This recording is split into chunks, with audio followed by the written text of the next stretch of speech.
De nieuwe burgemeester van het komende jaar wordt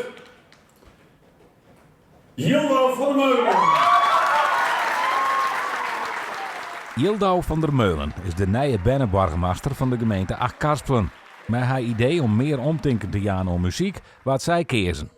Waanzittemiddje waren de verkiezingen in het gemeentehuis in Boetenpost houden.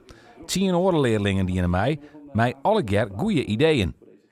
Een koekje voor een boekje is dat kinderen koekjes gaan bakken en die langs de deuren gaan verkopen. Nou, ik ga een groot koekje meenemen en dat is, ik wil graag koekjes. Een van mijn ideeën is dat bij koekjes gaan bakken en langs de deuren die gaan verkopen. En met dat geld kunnen we boeken een keepje voor bij die dat zelf net kunnen betalen.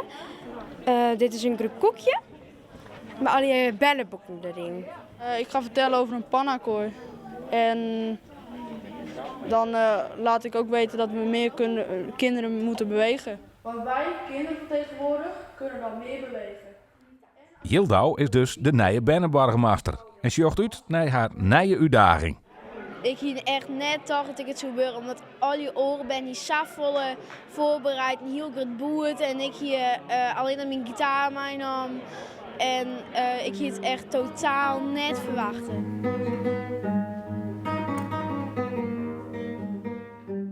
Maar waar let de jury eens op?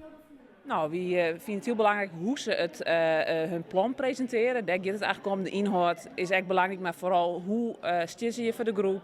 Hoe reageren ze op onze vragen? En wat laten ze je zien? Dat vinden we heel belangrijk. En straks bisto dan binnenburgemeester. Hast ik bepaalde dingen was heel erg naar uitjes. Dan denk ik, nou daar ga ik echt zin in als ik straks binnenburgemeester ben. Ja, vooral die grote evenementen, zoals de intocht van Sinterklaas, dodenherdenking. Dat vind ik vooral echt heel leuk om te doen. Hartstikke goed verhaal. Dan krijg ik nog een heel groot applaus van deze mensen in de zaal. En,